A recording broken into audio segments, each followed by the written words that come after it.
Zarling, starting soon, live.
Hello, everybody.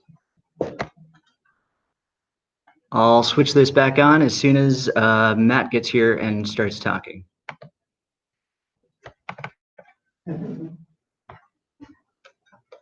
All right.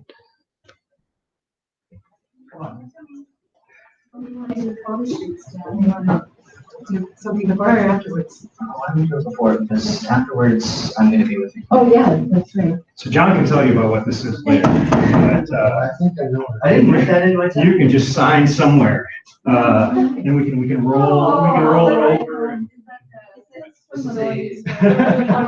the book is useful to kind of prop your hand up on. Feel free to slide it around. And this is very unique to IU, isn't it? That's right. Yeah, there's a long story behind. This is not one that would actually be useful, is it? Well, if it is, I know where to find it. No, Just put it on. no, wait a minute. Do you want Gary or do you want Dad? Do you want Gary to sign Dad also? No, I know who you are.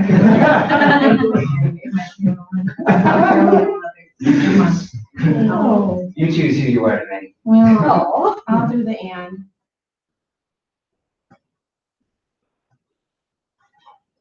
Can I put that on? Or is that not class? Is that not classy? I'll let you decide. That's not classy. I'm not going to be embarrassed if that's what you're asking. That's so cool. Well, supposedly you will be successful, right? Yeah, no, I can clean it off. A little alcohol, take it right off. Start over again in a month.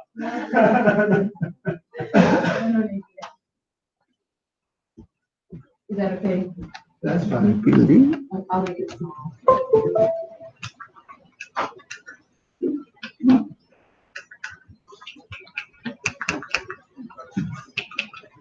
Well, it's just working. Hello. Okay, so tell us when you're ready for some photos. And will you be able to tell when you start the Facebook thing, will you be able to tell how many are in it? If there are people in it? Yeah, there's a few people in there. I don't know who, but there's people in there. Yay. Good. Take my mom to the Yeah, restroom. there's a few people in there. I don't know who, but there's people in there. It's recording you. If it doesn't So work, they're listening to you say that. Haley's here. Nice. Hi, Haley. Hello, Haley. Since you went through there, were they listening to you? Mm-hmm.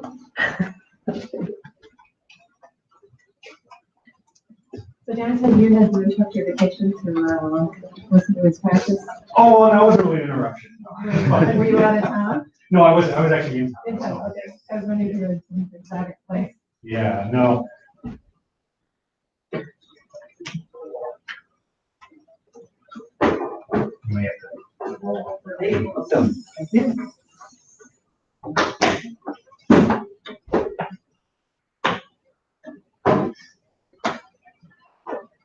Yeah,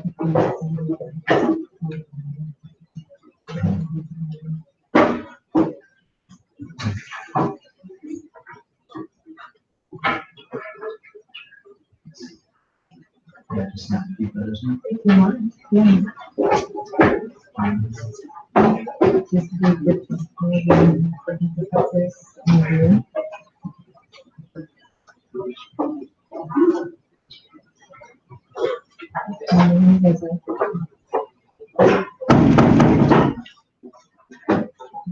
Before, do you mind taking a photo with me right now? You want to do it now? We have a few minutes here. Okay.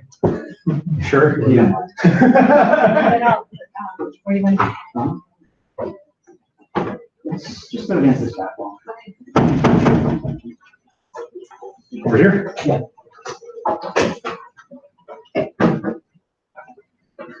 What are we doing? I don't know. We're following directions. You want Ryan to? Yeah, you don't want You get Ryan to in your books.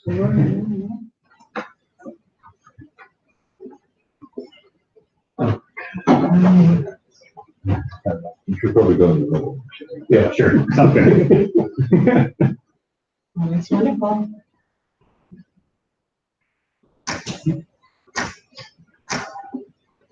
That's what we're trying to look at. And go. Oh, you know what? We have to just tag this. I'm sorry. Say, no. Just to be sure. Yeah, that's right. And. All right, thank you very much. Right. Some more pictures than I had last year.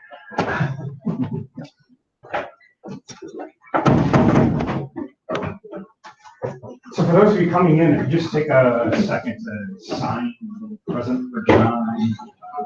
You can roll this over a quarter turn and start on each side if you like. John can tell you all about it. You can use the book, actually. The book will do a little brush your hand right. Is this a pop quiz? It's about 40% oxygen, a little bit tungsten. No, it's a like little bit lead. it's a lot less. Mostly lead. It's mostly lead. Just pick it up. Hello. So how many of those you still have? Oh, now. I don't know. One less than I did. Well, I don't know. We'll see how the next 2 hours go. Maybe I'll go back in the inventory. I have to see if the Must have enough stairs that you're comfortable. light came off. Yeah. Yeah, the light's kind of funny. Let me put it on auto. Yeah, I don't know. Probably because that's pretty good. I'll do one. Okay, and go.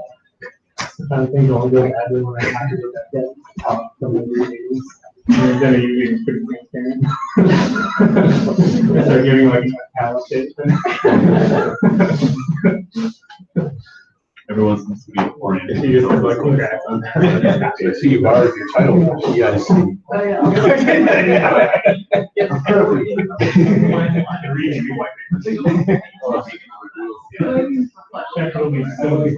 Everybody said it reminds us all. Yeah, I think I was heard you know that. I think he came up with that. I blew the line. That's right.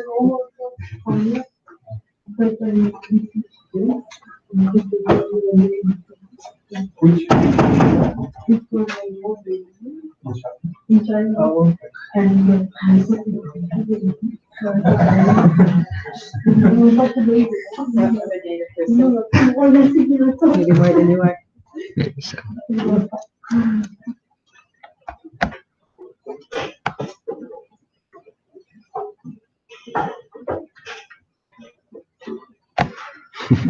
Two. Okay.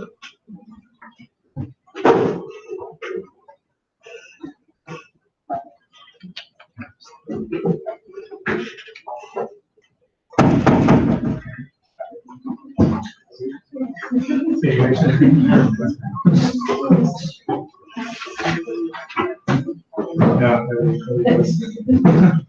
Strange block of glass.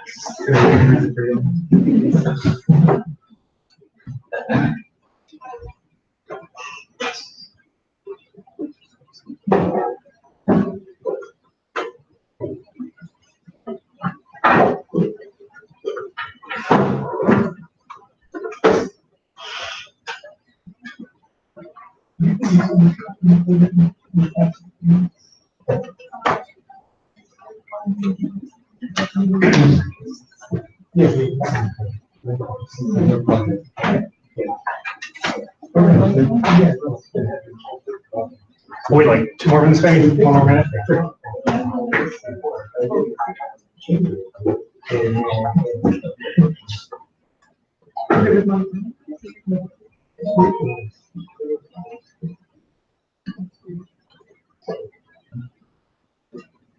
I understand. All right, so I guess we can go ahead and get started. So today we're here to listen to the thesis defense of John Zarling. I'll have to say that this is a little bit of a milestone, I think, for us as a group, because it happens to be the first PhD thesis that has come out of our group using data from the GLUX experiment, which is an experiment that this group has been working on, not me personally, but Indiana has been a part of for about 20 years. So after 20 years of work, it's really great to see that we're finally starting to publish results, and your thesis is a great start down that road. So in recognition of that, what you all are signing is one of the glass blocks. This block has a very long story that involves money laundering with the Russians and in the fall of the Soviet Union and it barely making it out. I mean, I'm not joking. It's a really, really long story about this class, which we can talk about over beer tonight or something. But I wasn't even around when this stuff was made in the early 90s. So this is a very precisely machined block of lead glass. Our detector has 2,800 of them. Turns out we have some spares, or else I wouldn't be giving you this. But if I need it, I know where to find it. You just clean it off, put it back in the detector. It's real robust, but should be fun. If you get a chance to sign this, we'll put it outside, I think, maybe while the committee is having questions. Sign it out.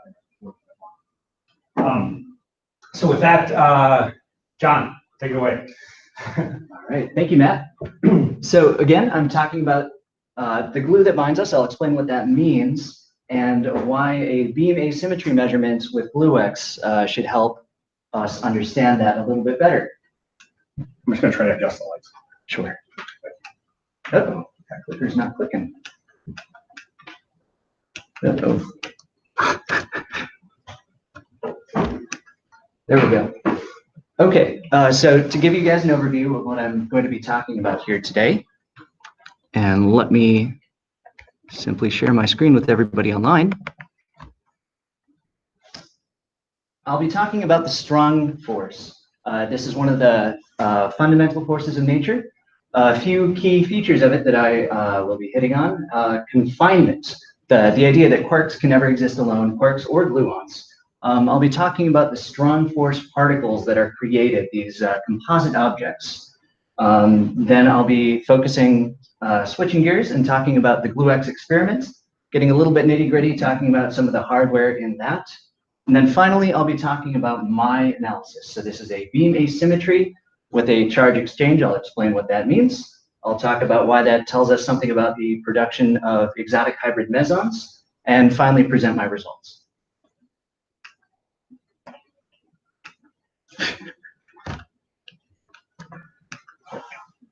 All right, so to start all the way from the beginning, the standard model is a model of fundamental particles, quarks, leptons, bosons, that describe essentially everything in the known universe, at least for these three fundamental forces, the electromagnetic, the weak force, and the strong force. So first off, the electromagnetic force, maybe people are most familiar with, that's felt by the quarks and the electron, the muon, the tau particle, and it's mediated by the photon, also felt by the W boson, or carried as a charge there. Getting a little bit different still, the weak force is felt by essentially everything. Well, it's felt by all the quarks and all the leptons, and it's mediated by the W and Z bosons. That's what some of the folks in here, like Justin, work on, working on neutrino experiments. However, that's not what I focus on in my research. I focus on the strong force, which is felt by all the quarks and mediated by the gluon.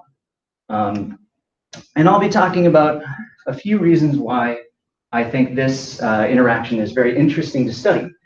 First off, it's responsible for most of the mass of the visible universe. And I think that's a really interesting fact. You know, the fact that most of this matter in the universe is actually dynamically generated by the strong force. It explains properties of things like protons and neutrons that I think most folks here are very familiar with, and building off of that, also atomic nuclei. And also it explains many other things like the mesons that I study. One key interesting feature of it, there are 3 types of charge. The electric force only has one type. It can go positive or negative, but there's only one sort of charge there. And the strong force is very different in that it has actually 3. Another interesting feature, confinement. There's this idea that there's no such thing as a free quark. You can't have one that exists on its own. It has to exist in the company of others. I'll explain that in a second here. So the strong force is very, very strong. It's attractive. It's, depending on how you look at it, it can be hundreds to millions of times stronger than the electromagnetic force, for instance. That statement depends a little bit on the energy scale or the distance scale that you're talking about.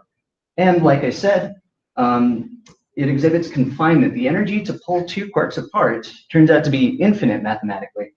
And in practice, what you find is sort of this string breaking thing. If you try and pull 2 quarks apart, eventually that force, the energy between them, grows so great that you just wind up creating more particles out of the vacuum. An interesting feature of any quantum field theory, actually. So the strong force is confining. Again, there are no such thing as free quarks. One more slide on this idea of confinement, this idea of color. The quarks each carry this color charge, like I said. We call them red, green, and blue. That's sort of in this loose analogy to the idea that a red, green, and blue color in optics gives you this white colorless state. It doesn't really have much meaning beyond that. Antiquarks, of course, any theory of leptons fermions has associated antiparticles, and so these antiparticles, it turns out, carry anti-charge, so anti-red, green, or blue. And it turns out the allowed states that we see in nature, this is just a phenomenological fact. There is no proof yet, but everybody just kind of assumes it at this point that, not assumes, but it's never been observed that any state has a net color charge. Every single state has to be what we call a color singlet with no net amount of color charge. So some examples of that, if you take a red and an anti-red, obviously those 2 things will cancel out. Maybe a little less obvious, if you take red charge plus green charge plus blue in equal amounts, that adds up to be no net charge by the SU3 nature of the theory. So the simplest color neutral state that you can construct is called a meson. So say, for instance, you took red and anti-red, or green anti-green, blue anti-blue, and you can do that with a quark and an antiquark, then you get a colorless state at that point. Turns out because these 2 quarks, they have half integer values of spin, the overall state has integer spin, and this is mostly what we study here at GlueX. So mostly I'm going to be focusing on the mesons, which are integer spin particles, and ones that are constructed of quarks and antiquarks. Another thing that's definitely worth talking about are baryons, because, say, protons, neutrons, they are pretty simple examples of these. And this is where you take a red charge, a green charge, and a blue charge from 3 different quarks and add that up. That gives you no net color, again, by the SU3 nature of that theory. So that is sort of understood as a 3-quark system. And again, because these are spin half particles, taking 3 of them together gives you half integer spin. Okay, so those are the 2 simplest examples that we can talk about, but why not more? The theory, as it turns out, quantum chromodynamics says nothing about why there shouldn't be more particles than that. So for instance, you could have tetraquarks, which have 2 quarks and 2 antiquarks, again, as long as they're in a colorless arrangement. You could have pentaquarks, again, same idea, as long as all the color balances out. And a little bit more interesting still, or a little bit more different, is if you have particles that actually contain gluons in them as constituent particles, and not just as these force carriers that pop in and out of existence. So one example of that, the hybrid meson, that's what Gluex studies mostly. And you know, building off of that even further, you could go to a glue ball, which is a state of matter that's theorized, which would have actually no quarks at all. It would just be constructed glue. And that would be very interesting to measure. However, it turns out that hybrid mesons hopefully are experimentally easier to detect, and that's what Gluex was sort of built to discover, to study and look for. And I think this quote at the very bottom here is sort of relevant. Everything that's not forbidden, and again, none of these states are forbidden, are compulsory. That doesn't mean they're going to be easy to measure, but it certainly means it's worth looking and trying to find. Okay, so I've gotten to this point without showing any math, but I'd be remiss if I didn't give you guys any at all.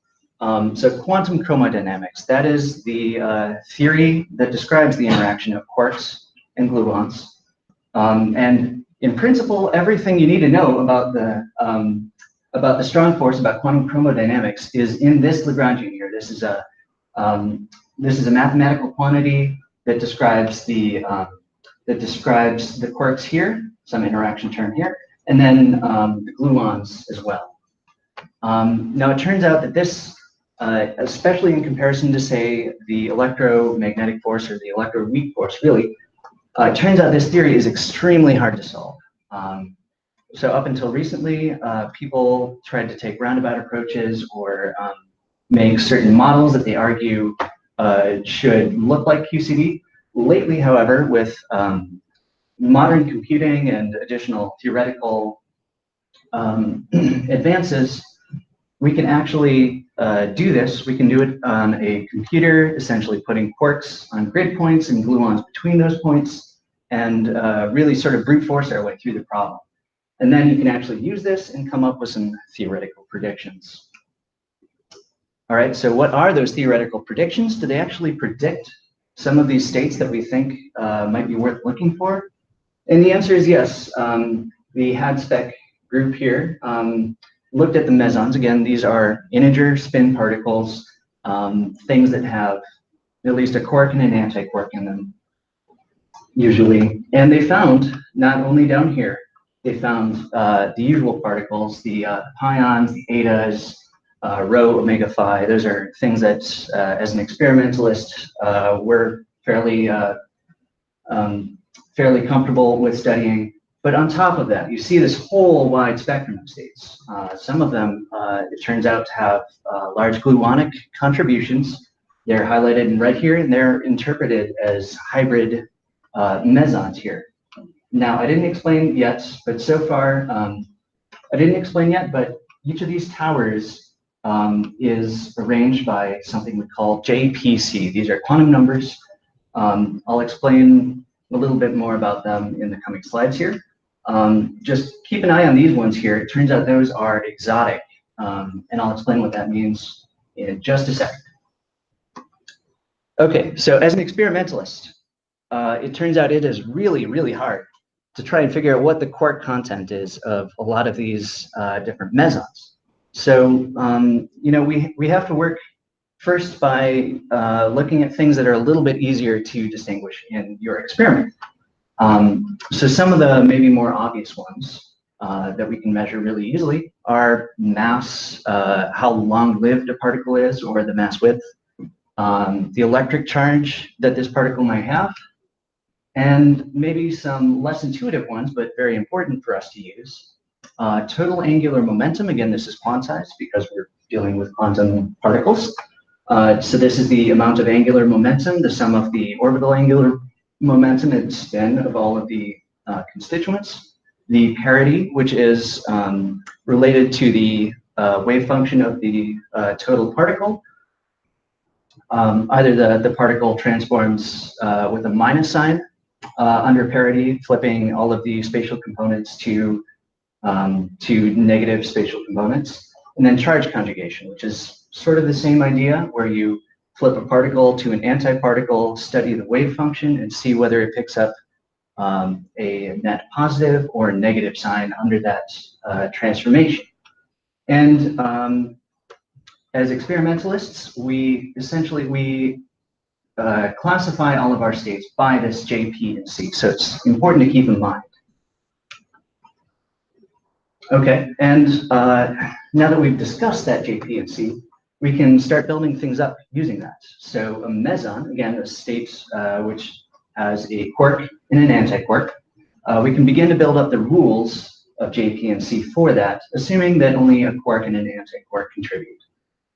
So the J, the total angular momentum, is again just the sum of the spins, which are either aligned or anti-aligned, and the total orbital angular momentum of those two quarks. The parity, you follow some rules about that, and you find that it transforms like that. Similarly for the charge conjugation, flipping particle to antiparticle gives you a -1 to the power of orbital angular momentum plus spin. One of the interesting things that you do while you're going through this exercise is you realize there are some quantum numbers that are simply not allowed. If you have a quark and an antiquark, you will just never produce states with certain quantum numbers like 0, plus, minus, and the 1, minus, plus, which is the most interesting because it's the most experimentally tantalizing so far, and so on and so on. So if you detected one of those particles, if you were able to measure its J, P, and C, and you saw one of these, you'd be forced to conclude that you were seeing something other than a quark and an antiquark. You'd see something that we label exotic, and that's what GlueX studies. Okay, so what is the evidence so far for these exotic hybrid mesons? Well, most of it comes in the light sector. So at the very start of this talk, I showed you the various different quarks. They come in several different varieties of up, down, heavier ones, strange and charm, heavier still, bottom, and top.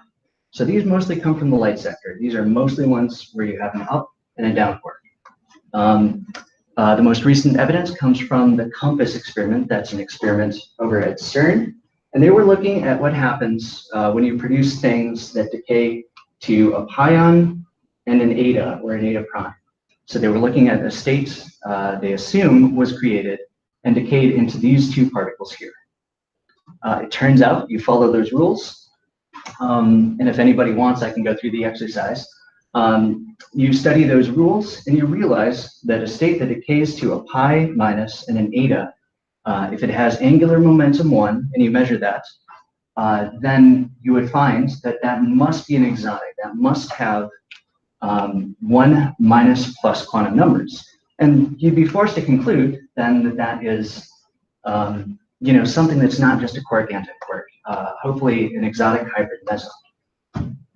So COMPASS, they saw in the 1, minus, plus wave, they saw a lot of activity. And then going a little bit further, folks like Adam at JPAC, they measured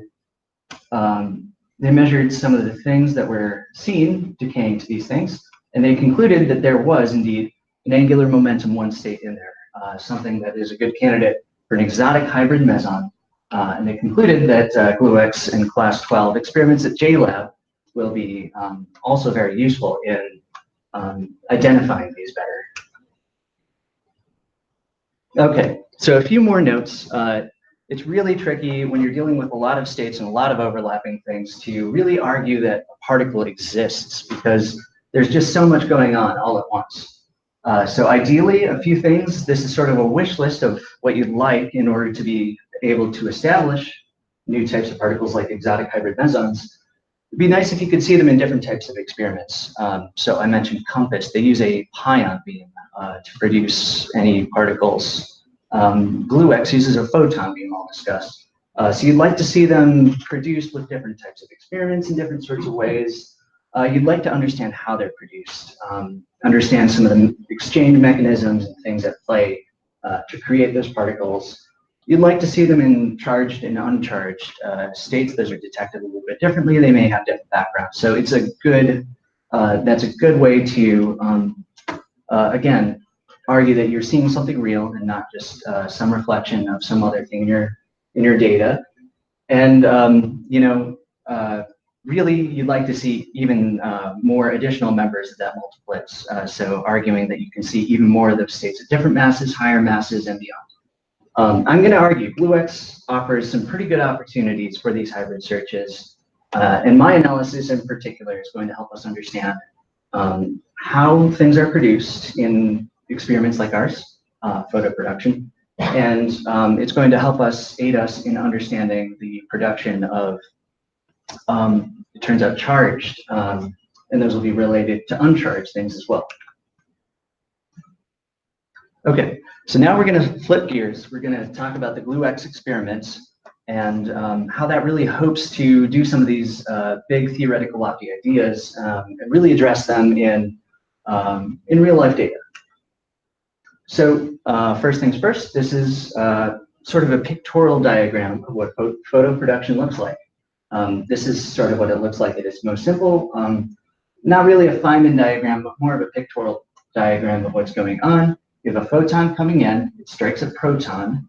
You have hopefully some hadronic state X, some strong force state that you've produced. And down here at the bottom, you have a proton coming out. If you exchange charge, you could also produce a neutron and what I will study, which is this delta particle, basically an excited version of the proton coming out. Okay, so first things first. The BlueX experiments is located at Jefferson Lab, that's in Newport News, Virginia. They produce an electron beam. I said we want a photon beam, so we have to create that. So how do we do that? We put the electron beam in a material, and in a material it will emit Bremsstrahlung radiation. Turns out we do that with the diamond. When you do that and you orient the diamonds just right, you'll produce this enhancement here, this coherent peak, we call it. And that not only gives you more Bremsstrahlung photons, but it also gives you a degree of linear polarization that I'm going to use through this analysis here. So, assuming that your electron goes through the diamond radiator and radiates something, it will lose a certain amount of energy. So you measure that energy loss in a tagger. You look at the outgoing momentum. You infer that the rest of that momentum must have gone into the photon that you produced because you had a pretty good monoenergetic source. And finally, you collimate it. You only select the very most forward photons to improve our polarization here. And then finally, we have a photon beam going towards the BlueX experiments, and we measure the energy by measuring the energy of the outgoing electron. So we have a photon coming in, and it comes in just like this. It strikes a proton, like I said, that's in this liquid hydrogen target. So we have liquid hydrogen, which provides sources of protons. And if there is an interaction that happens, then things go through our detector here. Charged particles are measured in the central and forward drift chambers. Any neutral particles, mostly photons, but maybe also neutrons, they'll be detected a little farther outside in the barrel and forward calorimeters.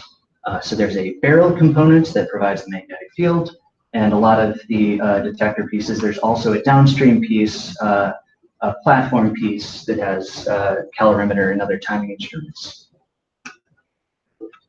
Okay, so if you have charged particles, I'm only working with charged particles in my analysis actually.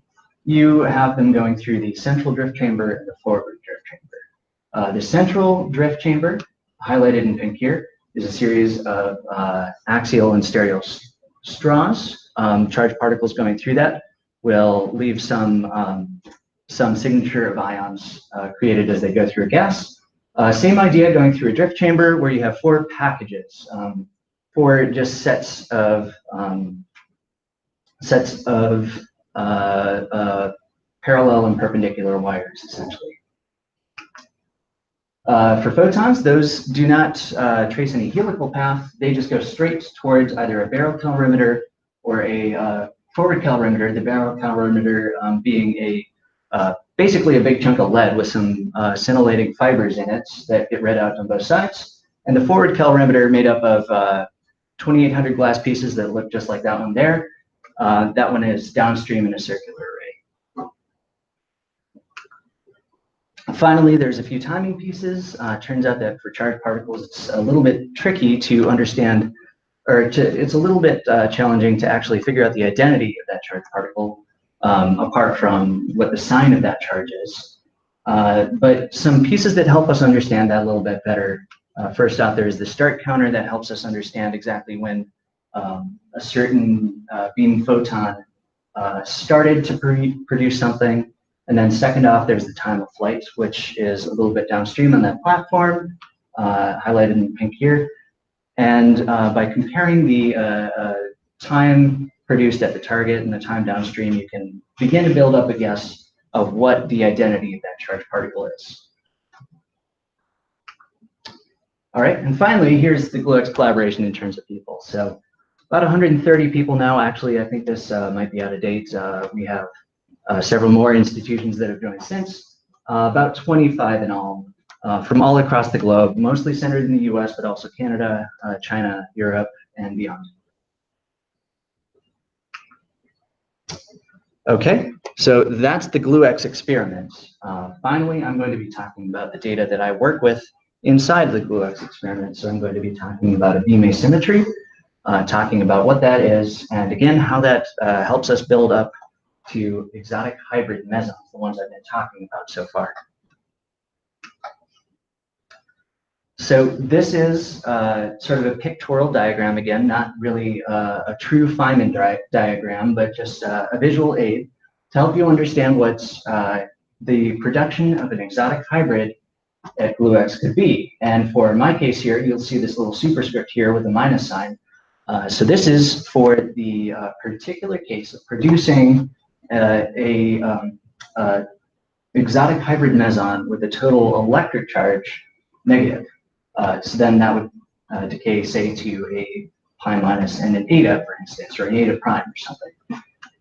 Now to balance out all that charge, because you have a photon coming in at the top here, which has no net charge, down here to balance things out, you need to produce, say, a delta plus plus. Again, that's basically just an excited version of the proton. So this is theoretically modeled as being produced via peripheral particle exchange. So essentially, there are just some mesons going back and forth to make this state here. The question is, what exactly are those mesons? Well, it turns out there's not a whole lot of data that exists in photo production, so we don't really know up to this point. So in order to answer that question, let's start a little bit simpler. So we're going to not worry about producing something in intermediate here, and we're not going to worry about producing an eta. So now we have a two-body system. That's a lot easier to study. We just have a pion coming out and a delta plus plus here. That's what I want to study. And again, I'm asking the same exact question. What exactly is being exchanged to produce, in this case, just a pi minus? So collapsing that diagram just a little bit. A few more notes on this. This is a 0 minus plus quantum number instead of 1 minus plus, which we hope to find exotic hybrids with quantum numbers like that. The pi minus has no spin, so it turns out that that makes the system a bit easier to study. And lastly, this is something that we can produce and isolate much easier than some of the more exotic, more difficult things. So it's a good sort of jumping off point here. You go to your favorite theorist, somebody say at JPAC or maybe over in Korea, they'll tell you some of the candidates for exchange mesons that may be at play to produce this. Could be, say, a pion, a rho, going through the PDG a little bit more, the particle data group where all of our information is sort of compiled. You could also see a B1 as a candidate and an A2 particle. So these are sort of the candidates for meson exchange that can contribute to this thing, but we don't know how much, so we want to measure that. Okay, so one diagram to show you a little bit more about what that looks like in the lab. So I briefly mentioned the photon that's coming in has a polarization, a linear polarization, and so that has a polarization vector associated with it. And then the pi minus and delta plus plus, you can define another production plane of those two particles here, and you can measure an angle between that. It turns out for the question that I'm asking, that's the only angle that you need. So just bear that in mind. This angle phi turns out to be pretty important throughout the course of this analysis. That's again between the polarization and wherever that pi minus comes out, essentially. One other thing to note here, there's this delta plus plus particle. That's very, very short-lived. Makes it, a millionth of a centimeter less through our detector before it falls apart into a pi minus and a proton. So it turns out that we actually look at pi plus and proton combinations. We try and put those together and see if they correspond to a delta plus plus here. And that's going to be the main challenge going through things in a little bit. All right, so I apologize. I need to define just a few more things, and then I promise I'll be done, and we can actually talk about an experiment. But a few more things first. So first off, I mentioned we have a linear polarization. So that number, I'll denote that P gamma. That's some number that goes between 0 and 1. In our case, it's about 35%. One more quantum number to define is called naturality. That's defined as the parity quantum number. Remember that J, P, and C I talked about earlier. That's the P in there, times minus 1 to the power of J. So that can either be plus or minus for mesons like we're studying. So you do that, and some of those candidates for this meson exchange that could contribute to what I'm studying, some of the ones with a plus sign for that naturality are the rho and the A2. And you study a little bit more of the kinematics, and you find that those particles will give you an angular dependence of one with a minus sign cos 2 phi. And it turns out that going through the exact same exercise for some of the negative naturality ones, you find that pion and a V meson have negative naturality, and you find that the angular dependence here has a plus sign instead of a minus. And that's very important because that allows us to distinguish, as long as you have a linear polarization in your experiment, between these two things. So by measuring in an experiment, we can figure out how much is positive and how much is negative naturality. And thereby sort of infer how much is rho and A2, how much is pi and B in the production here. Okay, so last thing, the distribution of events. That's this d sigma dt, that's some measure of the absolute probability for this reaction to occur, assuming you have a photon coming in.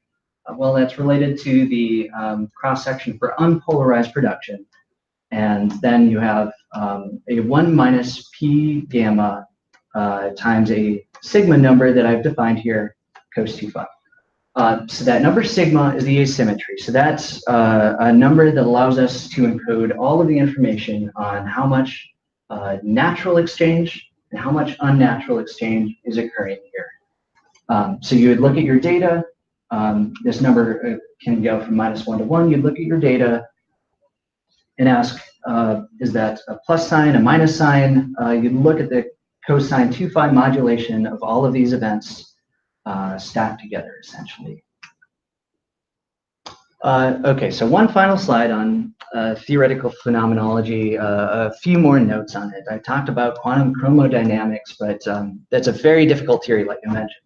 So theorists like Adam and others in JPAC, they don't necessarily solve QCD in making their predictions. They use more general principles instead, so they relate unknown quantities like what we want to measure here to things that we know. You'll use things like analyticity, which is sort of a statement about causality.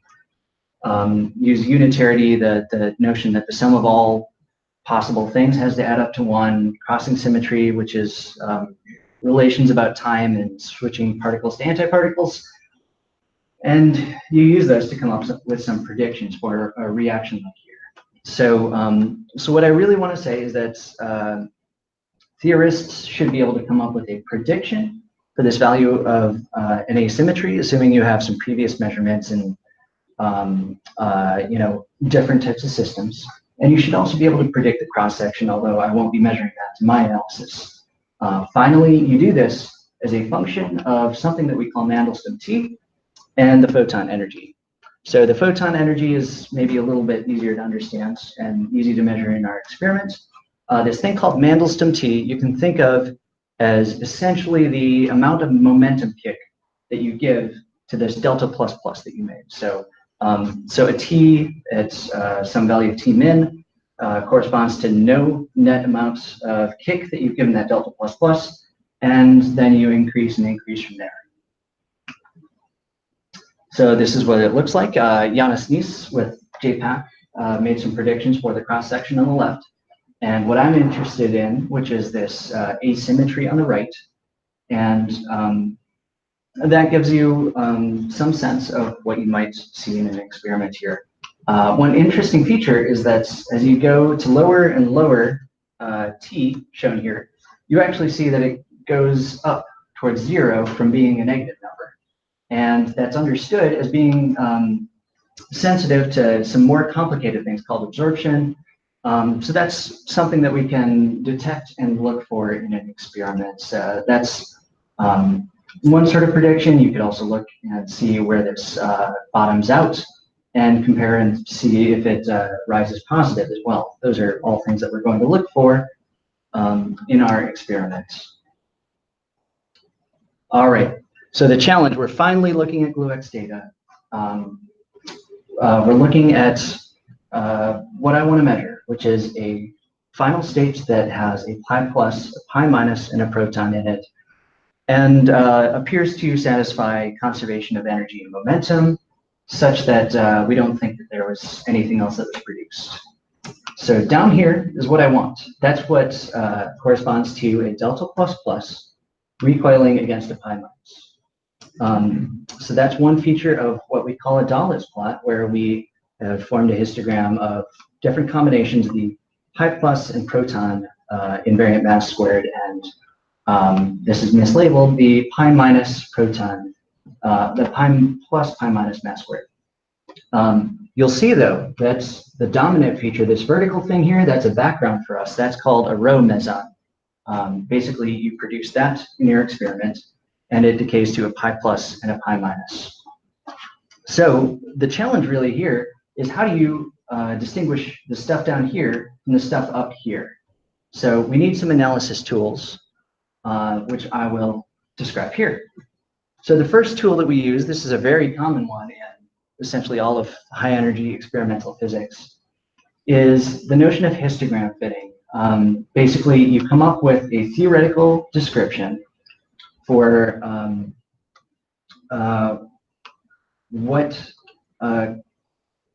what contributes to this histogram here. So you have a certain peaking bit here, a continuum background bit here, and you try to fit that to your data. So for each data entry that appears to have a pi plus, a pi minus, and a proton in it, you would construct a histogram here. You'd fill it with whatever you measured your pi plus and proton combination to be in terms of its invariant mass.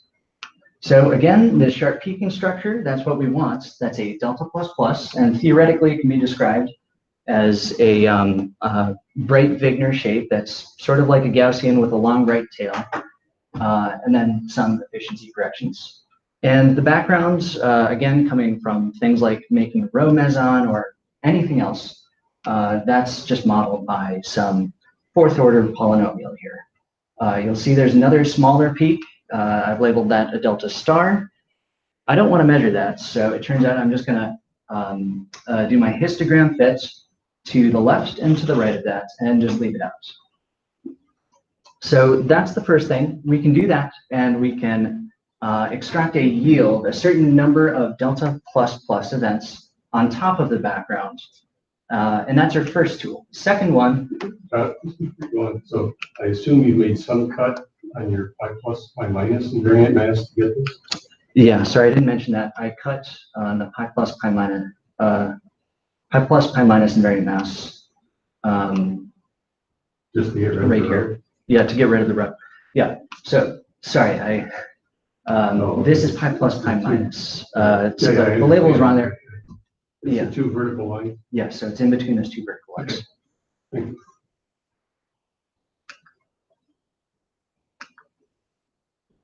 Okay, And the second tool is a little bit more mathematical, but the idea is that you can pick out the amount of cosine 2 phi intensity in your data by weighting each event by that number, cosine 2 phi.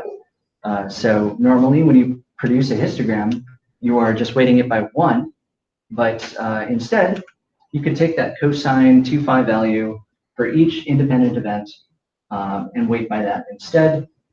So that's what you get down here. A little bit more math up here with an acceptance function and the number at play shown there.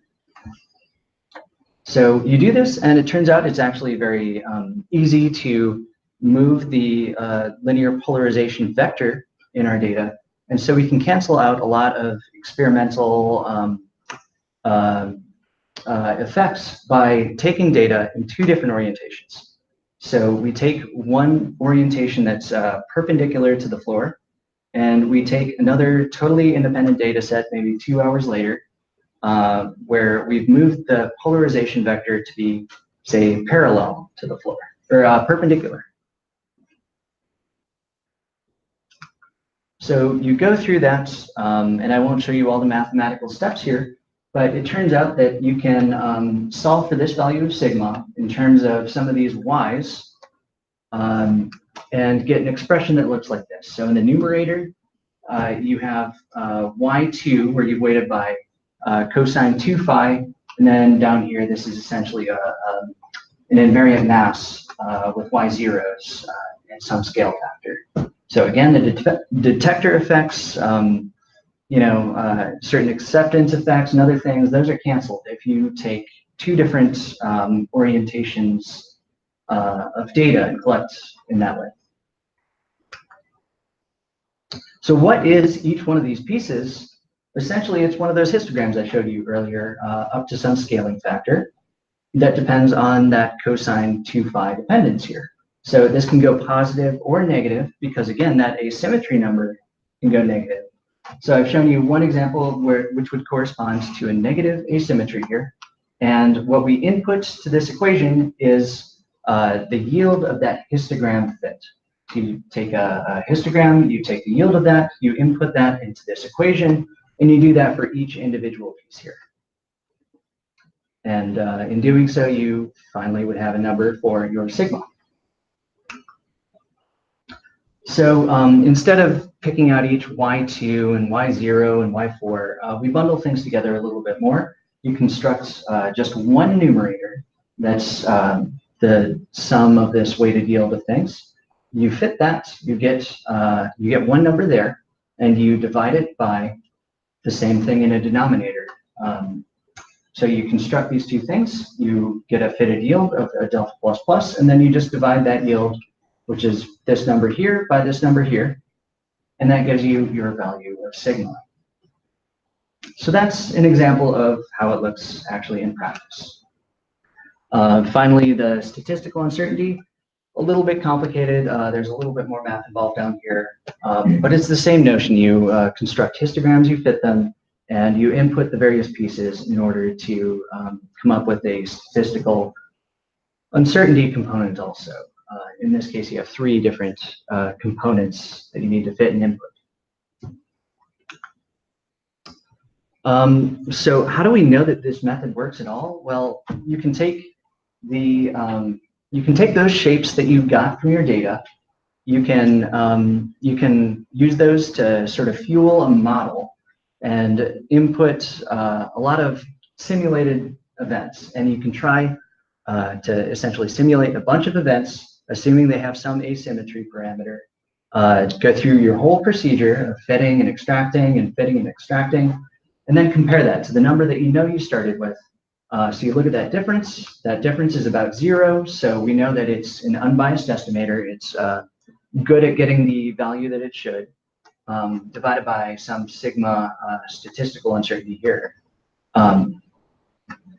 That number is a little bit bigger than 1. That suggests that the statistical uncertainty, when you throw in background components, might be a little underinflated. It turns out when you don't have any background, it looks pretty good, but in practice, when you throw background underneath, for whatever reason, it gets a little bit underestimated. So we model things, we look at our toy data, and we figure out a reasonable factor to increase our statistical uncertainty by. Okay, and now you do that, and you do that for each bin of t here, or minus t, because that's a little bit nicer to look at, because those values of t are usually negative.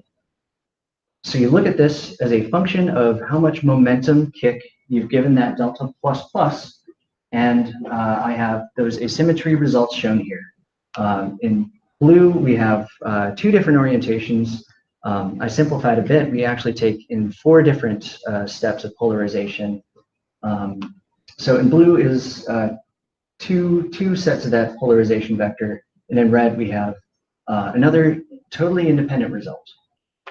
And you can see they mostly agree over here. And if you do a statistical test, you find that essentially the results are consistent. So that's another good way of knowing that it's another good sanity check to make sure that this value of sigma that we're measuring makes sense, because 2 totally independent data sets in the GlueX experiment agree with each other pretty well. Okay, so I described to you the statistical uncertainty already, but as high energy experimentalists, we always have to parameterize the amount of systematic components to our uncertainty we might have. So you study things like effects that modeling and fitting and your fitting scheme might have. So very briefly, I mentioned that you have some efficiency correction, some correction to the line shape based on efficiency of the GlueX detector, the probability that low momentum things get picked up at all. And you study the effect of turning that off and on. You study the effect of, say, allowing the delta plus plus signal parameters, things like the width, allowing those to float around a little bit instead of fixing them to the particle data group values.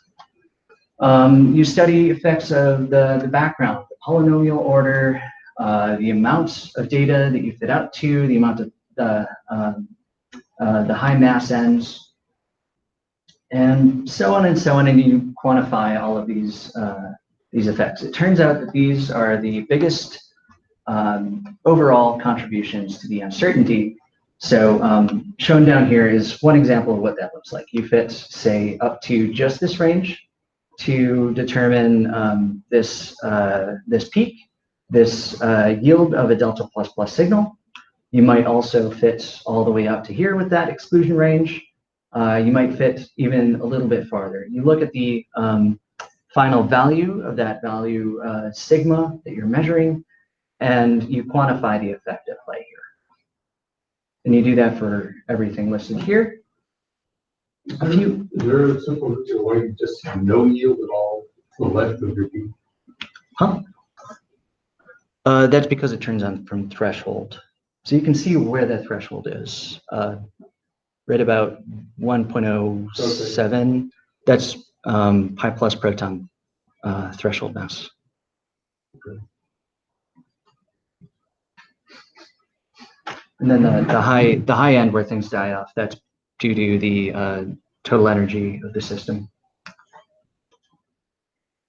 A few other systematic effects that you might study, things like how finely you bend your data, how much background from the row you let in, from that Dalitz plot I showed, how wide you make that. We've studied things like that. Turns out these are actually smaller effects. And finally, some uncertainties related to your photon beam. So the polarization is measured independently using one of our devices called a triplet polarimeter. That's measured with some uncertainty, and so we include that effect. The polarization direction we know up to a degree or two, so we study the effect of moving that by, say a few degrees. Finally, the flux, the total amount of data that you take in one orientation relative to the other. We study effects of varying that as well. These are smaller overall contributions, and you get a final result that looks like this. So this is the final result shown in black here. The lines vertical are the statistical uncertainty, and the gray boxes are the systematic uncertainty from all of those effects I listed. So you can see that the gray boxes are bigger. This is a systematics limited analysis. And second off, you see that there are some theory curves to compare to. So one of these I mentioned before, the blue one is from a JPAC collaborator, Janis Nies. That one was made at corresponding value of 8.5 GeV for a photon beam. And then there's another one from Korean Aerospace University. That was made for a slightly higher beam energy, although that shouldn't shift things around too much. And you can see that that also has some theoretical prediction also. So you can see the GlueX data is a little bit shifted higher overall. There's no polarization effect or anything like that that could really explain that discrepancy. But we do overall, we see that we bottom out at about the same place as the JPAC theory curve. So we reproduce some of the features of that one a little bit better. So that's about all I have to say at this point. You'll have to stay tuned for more of Matt's students, and you know, like, sorry, I am going to point you out, Rebecca. You'll have to stay tuned for people who are actually going to study looking for exotic hybrid mesons. But this lays some of the groundwork.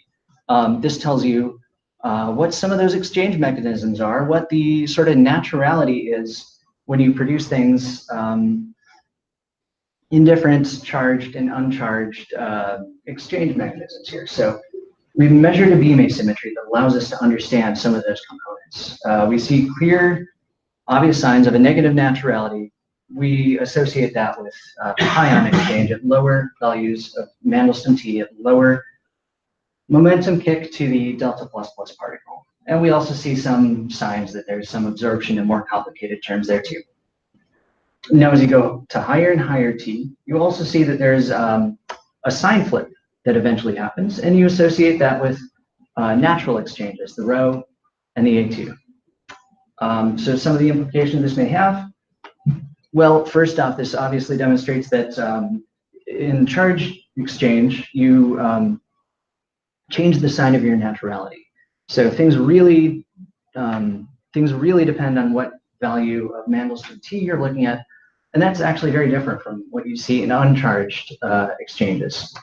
So this gives us some clues. We'll look at cross sections in the future, look at other reactions, and that will hopefully help us get a robust picture of what's going on when you exchange a charge to produce a meson at GlueX. And this is a nice first step. So that's all I have to show for today. This may be a little bit unusual, but I want to dedicate this talk to the Weberg family in memory of my uncle Doug Weberg, who passed away about 2 weeks ago, and my mother Carolyn, who's here in the audience today, both of whom were diagnosed with pancreatic cancer in the last year or so. So thank you to both of you for being such an inspiration to me now and throughout my whole life. A few other people I want to acknowledge here. I'd like to thank Todd Pedlar. He was my undergraduate advisor, and not just to me, but also to Will and Josh. So all of us actually came from Luther College and studied under this guy. So thank you to Todd. A big thank you to the entire IU Hadronic Physics group here. A big thank you to Matt, my advisor, to Ryan Mitchell, to a few other people listed here. Manuel, who taught me most of what I know about roots and actually coding. Big thank you to Adesh, who spent about a year overlapping with me at JLab, working on the FCAL and making sure it was continuing to go up and running. And finally, our funding source, the Department of Energy. So thank you to all of you guys. Thanks to the fine folks at JLab, other GlueXers, some of the people who were kind enough to share an office with me over the years, Luke, Alex, and Thomas. A few other JLab staff that made my time there go by a lot quicker, people like Paul, Alex, and Mark. Thank you to all of you. And finally, big thank you to my family who came out here today. And to my girlfriend, Amrita, thank you so much for your support throughout all the years. All right, and that's it.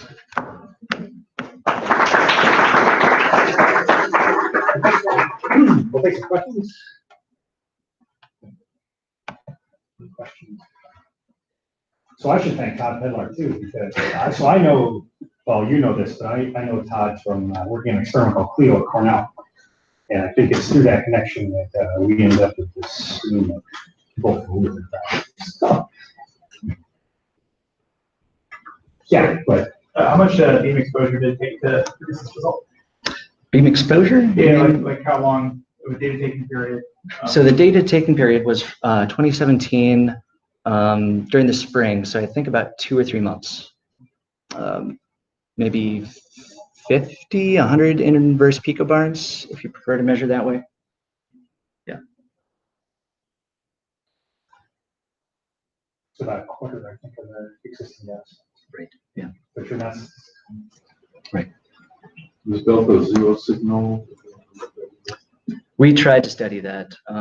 So you take a factor of 3 hit in statistics to begin with, because the delta zero can also decay to pi zero neutron, which we can't measure very well. Mostly the challenging things that you have N star resonances that are a lot closer. The fitting is just a lot harder. It's in your Dallas plot. Yeah, it's in the Dallas plot. Yeah. Oop. Yeah, if you go back far enough, it is there.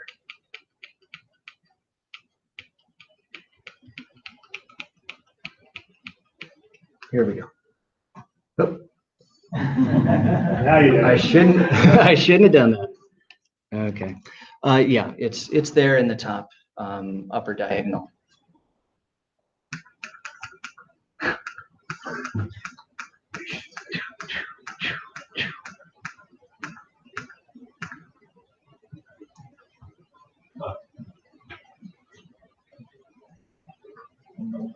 Yeah. On your previous slide where you showed the theoretical plots for the this one. What's the difference between the solid and the dashed lines? 2 different model predictions. I think that the solid was the one that had a few more components to it, some additional cuts, something like that. So it's a little bit more complicated model. I should know, but I don't know.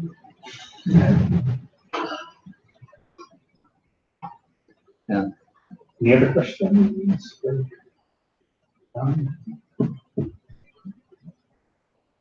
All right, now let's thank John one more time. And then what we typically do is we would ask everybody to leave the room after they set the committee. The committee will have some time with John, and then we'll ask John to leave the room, and the committee will have some time with the committee. And we'll see you all over later. All right. And I think now we should maybe stop your meeting. Yes. Yeah, definitely. Thank you, everybody.